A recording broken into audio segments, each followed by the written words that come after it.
I should have forgotten the documents, returned home, and found my wife playing games with her friend. It didn't look like children's games. I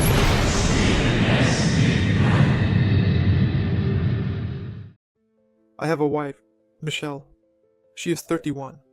We have lived together for more than 6 years, married for almost 5. Initially, we wanted children, but we didn't have the money, and somehow the timing was always off. Over time, we just started to think about it, less and less. Eventually, we stopped thinking about it altogether. But in other respects, we were a strong couple. At least, that's what I thought. Michelle was lively, charismatic, with that slightly crazy sparkle in her eyes that was both attractive and exhausting. She had her own small studio where she worked on clothing design. Mostly custom orders, and I worked as a systems engineer. Boring, but stable. And regular clients. Left in the morning, returned in the evening. A typical human life. We often had guests over. Michelle loved hosting evenings. Wine, snacks, dim lighting, light jazz, or something atmospheric. I often caught myself thinking that all this wasn't just for socializing, but like a stage, where Michelle played her role. She liked being the center of attention. It was her way to breathe, to shine. I was there more like technical staff, cooking, serving, cleaning, and staying out of the way. That suited me. I thought that's how it should be. The main thing is for the person you love to be happy. One of her friends was Rosa. Michelle called her almost her second soul. I had heard a lot about her even before we met. They studied together, shared a room in college, and went through a lot. Rosa was one of those women who always felt confident, with a bright gaze, a light mockery, and that very sensual grace that cannot be faked. When she first appeared at our home, I immediately noticed how Michelle came alive, behaving differently around her. Not like with her other friends, as if she was returning to an old version of herself, more free, less domestic, uninhibited. At that time, I didn't give it much thought. Why would I? Occasionally, Rosa would stay overnight at our place, usually after late meetings or parties. Michelle said that Rosa hadn't fully sorted out her car situation, and she didn't want to drive across the city alone at night. And it wasn't difficult for me. I understood what it was like to be close friends. Everything seemed harmless, but only at first glance. I would even say that Rose and I had a pretty good relationship. She was polite, knew how to behave, didn't pry, but was a good listener. If a conversation started, she was always a good conversationalist. She often laughed at my jokes, even the dumbest and driest ones. Sometimes we cooked together while Michelle was busy with something else. I liked that. Everything was very proper. At that moment, I couldn't even imagine what it would all turn into.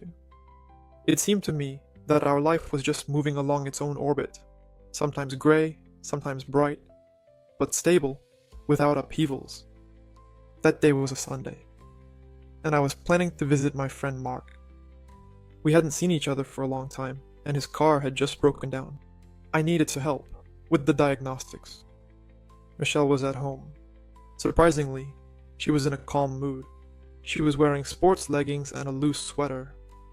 Her hair was tied in a ponytail. There wasn't even any makeup on her face. She had that very homey serenity that I especially loved. We had breakfast together and chatted a bit. It was even cozy. I remember how she kissed me on the cheek before I left. Something about that kiss felt strange. When I was about to leave, she stopped me with a phrase, tossed out as if in passing. Listen, Rosa will arrive closer to the evening, and will stay with us overnight. You don't mind, do you? She's working on the other side of town again, and it's complicated with hotels right now. You don't mind, do you? I shrugged. Of course I didn't mind. We had done this a million times before. I left. The whole day passed calmly, pleasantly, without stress. Around 9 in the evening, Mark and I were sitting on the terrace, finishing our beers. Suddenly, I realized that I had forgotten important car documents in the kitchen drawer at home, which I needed for Monday. Shrugging, I apologized and drove back. Yes, I had a little beer, but I felt fine. I took responsibility for any possible outcome, but I was 100% sure that everything would go well. There was no anxiety, just irritation at my forgetfulness. When I drove up to the house, everything was dark, except for a faint light in one of the rooms. I tried not to make any noise, as I didn't want to wake Michelle and Rosa. I inserted the key, opened the door, and found myself in the quiet semi-darkness. Everything was unusually quiet, even for the night. I went to the kitchen to get the documents, but when I found them, something stopped me. From the depths of the house, from the guest bedroom, to be precise, muffled sounds were coming. At first, I thought it was the TV or music, but then I heard moans.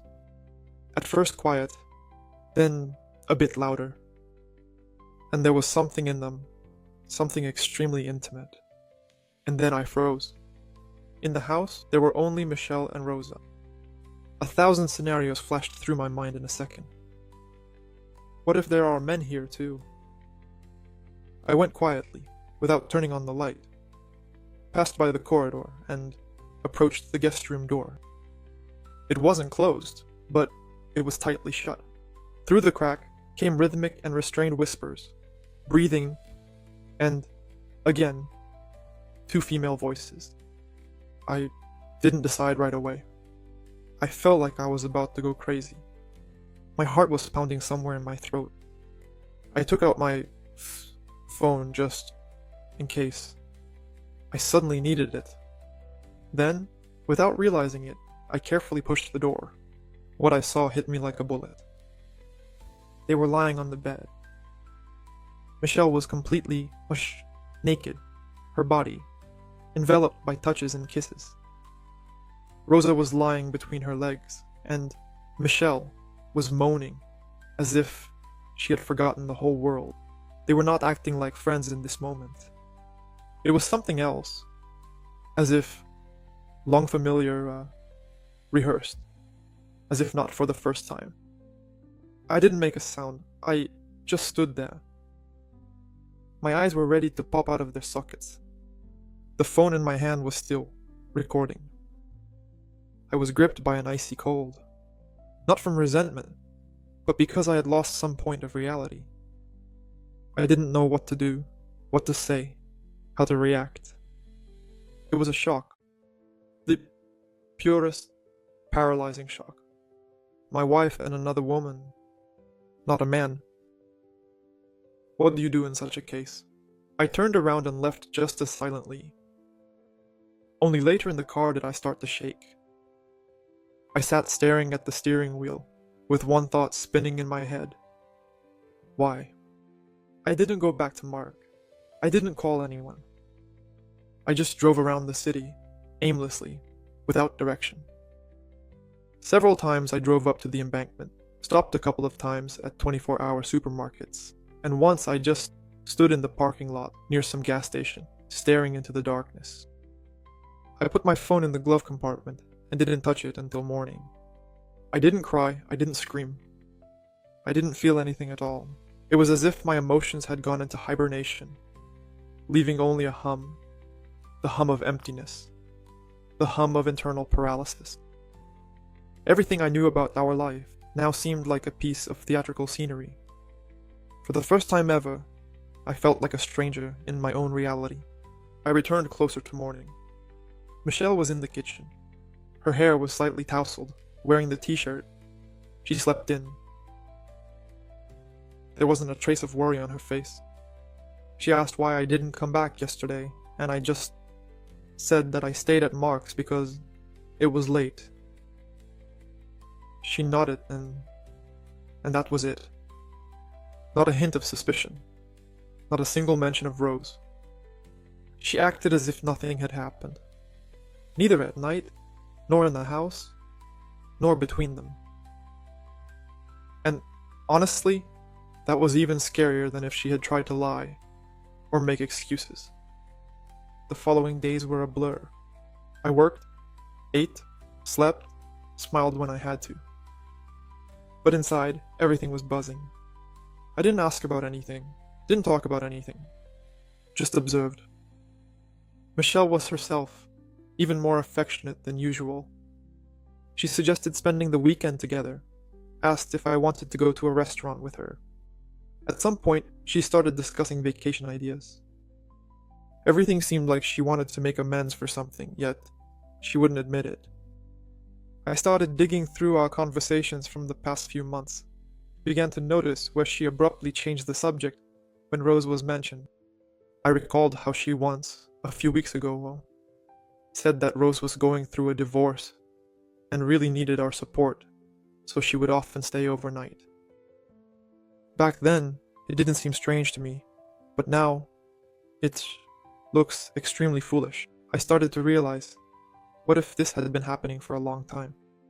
What if I just didn't understand, or didn't want to notice, didn't want to think, just didn't see it? Several times I watched that recording again. No, not for masochism. I just wanted to make sure it wasn't a dream, that I hadn't imagined it, that it really happened, that it wasn't the product of my tired imagination. The most painful realization was not the betrayal, but that Michelle, she is my wife, my family, my life. She did this with someone else, in our bedroom, with someone I considered just a family friend. She did it with absolute certainty that I wouldn't find out. It wasn't just infidelity, it was a demonstration of trust that she spat on with silence, behind which a whole second life was hidden. You can't imagine how strong this disappointment is. Am I not good enough? Or did I mess up so badly that she chose a woman over a man? I don't know. A week has passed. 7 long days in which I remained silent. Michelle acted as if everything was as usual. But I noticed how she looked at me a little longer than usual, as if she felt something, or was afraid that I felt something. But I waited. I didn't know anything myself. Maybe she would start this conversation herself, or I would finally have the courage to lay everything out. But neither happened. The decision came like a cold wave, without emotions, without anger, without fear. Just a calm, it's time. It was Friday evening. We had dinner, and Michelle went to take a shower. When she came out in her home t-shirt with a towel on her head, I was already sitting on the couch in the living room. The light was dim. The room was quiet, only the ticking of the wall clock. She sat down next to me, looked into my eyes, and, for the first time during all this, I felt that she was truly anxious. I told her that I wanted to talk. She froze. She straightened up slightly, looked questioningly, and I began. Without accusations, without shouting, without hatred. I simply said that I know, that I saw them. I was home that night. I heard, and I recorded everything on camera. At first, she sat as if rooted to the spot. Then her face twitched. Her lips began to move, as if she was searching for words but couldn't find them. I continued. I said that I kept silent because I didn't know how to react, because I didn't know what to feel, because I didn't know who she was to me now. Michelle slowly closed her eyes, then opened them and quietly, very quietly said, "I didn't want to. I didn't want you to find out." Then she started crying. But it didn't affect me, neither her tears nor her words. I didn't ask how long it had been going on. I didn't want to know. I had already seen enough. I only asked why she did it. But there was no answer. She started talking about loneliness, about how, at that moment, we became strangers, about how Rosa just happened to be there, that she was afraid to admit it, afraid to destroy our family, afraid to lose what we have. I was silent, just looking at her, and then I heard a brief question. Are you going to leave? I just replied that I don't know yet, but I'm not going to live in an illusion anymore. Then she started crying again. I got up and said that I would spend the night with Mark. She asked me to stay. She said she would fix everything, but that it was just a moment of weakness, that she didn't know how it happened. But I wasn't listening anymore. I just took my jacket and left. It was the first night I felt truly alone. But in that loneliness, as strange as it may sound, there was more honesty than in the last year of our life together. After that night, I returned home only a couple of times, and only to pick up things, mostly clothes and my laptop. Michelle asked to talk, wrote to me, cried when we met, said she was confused, that she wanted to bring everything back. But it was as if something inside me had broken. I no longer felt her. I no longer felt us. Staying in that house meant betraying myself. I didn't move to another city. I just started living on instincts. I slept at friends' places, took days off work, and wandered aimlessly a lot. And one day, on a particularly dreary evening, as I sat in a bar staring blankly at my phone screen, my old friend Michael messaged me. He lives in Europe, in Germany. We hadn't seen each other for many years. He knew something had happened to me, but he didn't delve into the details. He sent a very simple message. If you want a change of scenery, come over. I have a spare room right now. Don't ask, just come. Honestly, at that moment, something broke in me and lifted me up at the same time. I didn't think, didn't weigh my options. I just opened the ticket app and bought the next available flight. A day later, I was already standing at the airport, without a clear plan, without a suitcase, with just one backpack. The flight was silent. My mind was empty, without unnecessary thoughts. Just one question. Maybe this is exactly what I need? When I arrived at Michael's, everything felt like a dream. A different country, different air, different streets. We sat in his kitchen, drinking strong German coffee, and he simply said that I could stay as long as I needed. Those words were as necessary as a lifeline. I didn't know what to do next, but I knew one thing. I no longer wanted to go back. I started with a simple walk, a bit of remote work, daily jotting down thoughts in a notebook. Sometimes at night I couldn't sleep, and then I would recall that moment over and over again. The guest bedroom, whispers, moans, and my wife, who hadn't been mine for a long time. I tried not to think about what was next. Just live. Without plans, without pain. For the first time in a long time, I didn't have to pretend that everything was okay. Everything was not okay, and there was a certain truth in that. I didn't get a divorce. I just disappeared. No final conversations, no goodbyes. Neither with Michelle, nor with Rosa. I didn't even leave a note. I turned off my phone, deleted social media, threw away the SIM card, changed my address. People who knew me could no longer find me. It was the most right decision of my life. Sometimes I caught myself thinking that I couldn't believe how everything happened. Not long ago, I was building a family, thinking about a home, work, stability, and now I wake up in another country, in a room where I was placed by another person, who hadn't seen me for many years. Despite all this chaos, I felt alive. Lonely, yes. Broken? Yes, but alive. Michael and I hardly discussed why I left.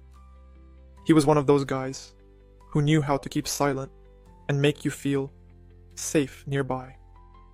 We walked a lot, talked about abstract things, laughed, as if we were 20 again. But at night, when everything quieted down, it overwhelmed me. Memories, dialogues, intonations surfaced. How Michelle used to call me my love, and years later, she quietly whispered the same to Rose. How I walked around the house, unaware that there had been no love under my roof for a long time. Sometimes I wanted to write, to say something, but I understood it wouldn't be for forgiveness, but for the sake of pain. There was nothing left for me to do there. I left everything, just walked out of that life. At some point, I started drawing. I had never done it before and didn't know how. I just opened a notebook and started. Each line seemed to squeeze out the pus of resentment from me. Sometimes I ended up drawing faces, women's faces, too similar to hers. Sometimes abstract forms, sometimes just black spots. And one morning, upon waking up, I realized that I didn't want to go back. Not to America, not to that house, not to that person. Not to Michelle, not to Rose. They remained there, in the past, where I no longer existed. I started looking for a place to live, and found a small studio overlooking an old street. It was cold there, smelled of old books, and I didn't know a single neighbor, let alone the language. But in that lay my freedom, my own, pure, without lies and betrayal. This was my new home. Probably about 3 months passed. I had already settled in the new country, started earning a little remotely, took on text editing, translated articles, looked for anything just to cover rent and food. A simple, modest life, but such it was. A silence in my head that I hadn't experienced in many years. No morning quarrels, no empty dialogues, no clinking of glasses in the living room with a smile. And then one early morning, I turned on my old email. Not the work one, but the personal one. The one that almost no one wrote to. And there was a letter from Michelle. Brief, without a greeting, without excuses. Just a few phrases. I don't know where you are. I hope you're alive.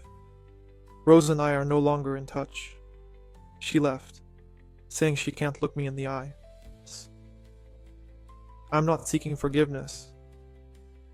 I just wanted you to know that I'm ashamed every day. I stared at the screen for a long time. I could reply, write everything I think, to say how she destroyed me, how the betrayal eradicated my trust in everything. I could, but I just closed the letter and never opened that email again. I didn't communicate with Rose either. Not a single word. Not a single reaction to her messages in the first days of my disappearance. I knew she tried to find me, through mutual acquaintances, through social networks, but I disappeared for everyone, deliberately, consciously, as if I had died. Because for me they were dead. Michelle didn't write anymore. I didn't look for where she was, who she was with, what was happening with her. Maybe she was alone. Maybe someone else took my place. I didn't care anymore. I was surviving, piecing myself together. And what was between us no longer mattered. One day on the street, I met an elderly couple. They were walking, holding hands. He was carrying her umbrella. She was carrying his bag. They looked at each other as if they had lived not 50 years, but 5 days. In love and alive. I stopped, watched them walk away and thought, perhaps somewhere in the world, such love is waiting for me after all. Not the kind that tears and betrays, but the kind that heals. Maybe not today. Maybe not soon. But now I knew. I am still alive, and everything is ahead of me. Renewal. Almost 2 years have passed. I no longer remember this story as a wound. Now it more resembles a scar. It's with me, but it no longer hurts. It's just a part of my body, my life. And perhaps I need it. I need it so I don't forget what I've been through. I live in a small, coastal town where the mornings smell of coffee and the sea. I rented an apartment not far from the shore, and almost every evening I sit on the slope, watching the sunset over the horizon. Here, no one knows who I was, what happened to me, what I lost. Here, I'm just Jonathan, a simple man who once left. Didn't run away, no. Chose myself. Sometimes, when the wind is especially warm, I think about how easily we destroy what we've built over the years. In one night, with one action, with one lie. But I no longer hold a grudge, against Michelle. Or Rosa. Not even against myself. I just move on. I learned to smile. Learned not to expect a stab in the back. Learned to wake up without feeling anxious. You know, I still believe in love. That true love. Without games. Without betrayals. Without other beds between you. And when it comes, if it comes, I will be ready. Because I survived, and I chose to live, truly. As for my wife, I don't even know or imagine where she is and what's happening in her life. Maybe she looked for me, maybe not. All this time, no one has called me on the new number. No one has appeared at the doorstep of the new house. Many have asked about my parents. My father and mother died in a car accident when I was 21. So, of all my close ones, there was only my wife. Former, but not the last, wife. Thank you for watching our video to the end. You can also watch our previous videos on the channel. Don't forget to subscribe and set up notifications. That way you won't miss any stories we release. Thank you, and see you soon.